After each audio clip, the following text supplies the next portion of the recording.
Scandales, cauchemars et débats de société s'entremêlent dans l'affaire Pierre Palmade. Pour rappel, la vie de l'humoriste de 54 ans a basculé il y a près d'un mois après un accident voiture. Sous l'emprise de la cocaïne, le comédien avait percuté de plein fouet un véhicule qui arrivait face à lui.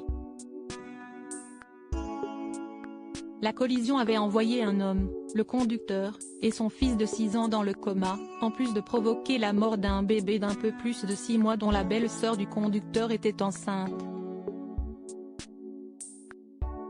Après avoir reçu des premiers soins au Kremlin-Bicêtre, Pierre Palmade avait été placé sous surveillance électronique dans un hôpital de Villejuif jusqu'à ce que la cour d'appel ne décide de son incarcération à la prison de Fresnes. L'état de santé de l'accusé ne permet cependant toujours pas d'envisager un transfert immédiat derrière les barreaux. Frappé par un AVC samedi 25 février, Pierre Palmade a passé ses derniers jours sous surveillance policière dans sa chambre d'hôpital du Kremlin-Bicêtre.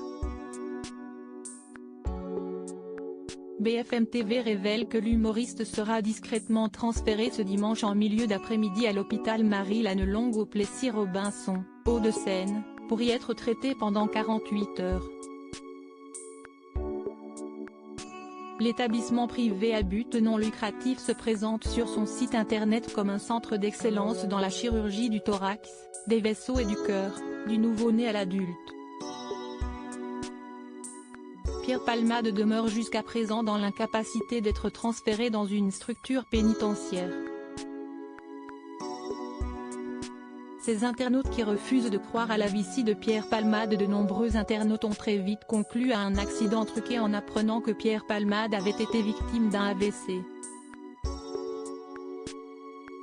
En France, il y a 150 000 AVC par an sur 58. 0,000 habitants, soit une probabilité de 0,26%. Ajoutez à cela l'improbable timing d'une période de 10 jours sur 365, si est ridicule, a ainsi posté un tweeto.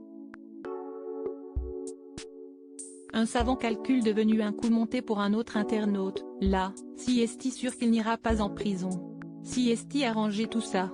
Qui le protège. Un rapport contesté de l'International Stroke Conference révélait pourtant en 2014 que la consommation de cocaïne multiplierait par 7 les risques d'AVC ischémique, soit l'équivalent d'un infarctus cérébral. S'y ajoute le niveau de pression artérielle, l'excès de cholestérol, le diabète, l'obésité, la fibrillation auriculaire, le tabagisme, une consommation d'alcool excessive et la sédentarité, selon l'INSERM.